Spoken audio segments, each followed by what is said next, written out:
Ang ibig sabihin yan, part 2. Part 2 ng video ko. Okay, guys, kanina kasi may nakita ko, isa, nasa 350,000 daw na scam sa kanya.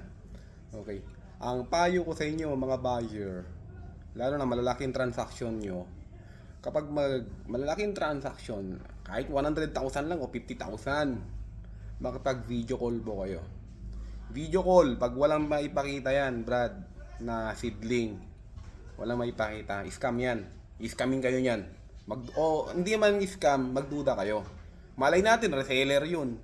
Kaya wala siyang maipakitang on hand, di ba? So, dalawa yun. Is either reseller, o di kaya scamming ka niya. Okay? Sa akin, kapag makipag-video call kayo, papakitaan ko kayo ng seedling. Okay? Kasi kung saan ako pupuntang lugar, doon may seedling. Okay? Kasi lagi ako may bit-bit na seedling eh. Nakalagay sa bag ko. Hindi, joke lang. Okay. Halimbawa ngayon na nasa isang lugar ako ngayon. Kanina nagpicture ako. So, yun yung available seedling sa lugar ko. Depende kung saan lugar ako mapadpad, yun yung meron. Okay?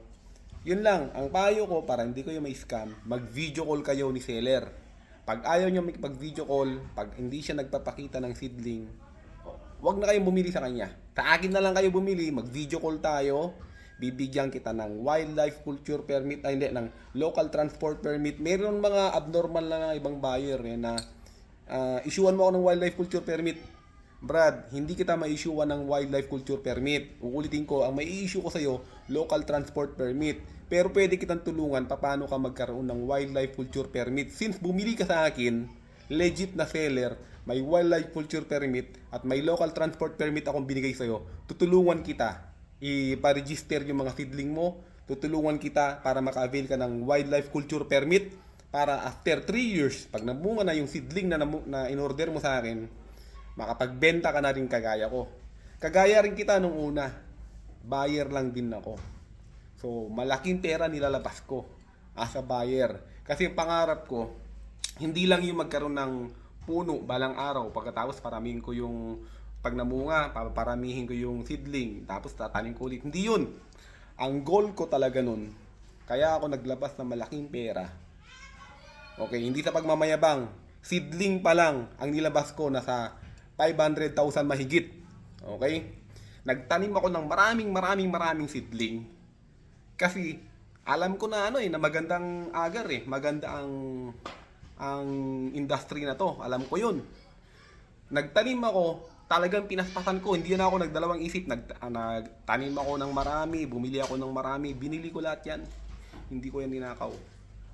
Hydra. Okay. Nung namunga, first bunga pa lang guys, lahat ng expenses ko bawi na. Okay, 500,000 bawi yun. First harvest ko pa lang yun. So gusto ko ganun din mangyari sa'yo. Fair harvest mo, bawi mo na kaagad. Anong gawin mo? Piliin mo kung anong magandang variety. Hindi yung basta may seedling bebenta ito, bilhin mo na. Kasi mura, kasi itong meron. Okay? Yun lang, tip number 1, piliin mo ang magandang variety. Dahil kung hindi, baka 10 years bago ka makapag-harvest ng bunga pa lang. Okay?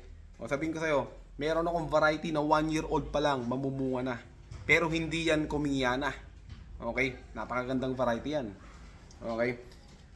Meron akong variety na 3 years pa lang mamumunga na. Okay? Magandang variety yan. Isang puno mo pa lang, bawing-bawi mo na ang pera mo lahat kahit isang puno lang na bunga. O yun lang yung tip ko guys. Kayo nang bahala mag-decide. Maniwala kayo sa akin o hindi, nasa inyo yan. LTP na hanap nyo, meron ako nyan. Bibigyan ko kayo ng local transport permit, meron ako nyan. Bibigyan ko kayo ng seedling na maganda, meron ako nyan. Diba? Kung sinisiraan nyo ako, bahala kayo. Yun na yung sa taas ang bahala sa inyo. Okay? Kasi, gumawa ka ng masama, may ama tayo sa langit na siyang maghuhusga sa atin. Hindi kita huhusgahan. Okay? Bahala na si Lord sa'yo. Ika nga, kung weak kang tao, pinapatulan mo yung naninira sa'yo. Weak ka eh. Pero kung strong ka, nagpapatawad ka. Okay? Hindi ako magpapatawad. Ignore lang kita. Hindi ko naman sinasabing wise man ako, pero ganun ako ngayon. I-ignore ko lang kayo. Hindi ako mambabanggit na pangalan. Bahala kayo dyan. Okay, thank you very much. God bless sa inyong lahat, sa ating lahat. Mabuhay yung mga magtatanim ng agar. Okay? Kung yung mga hindi naniniwala sa atin, bahala na sila, di ba? Yung naniniwala, God bless sa inyo. God bless sa ating lahat, di ba? Magtanim tayo, di ba? Huwag siraan. Okay, thank you very much. Bye-bye mga kapatid.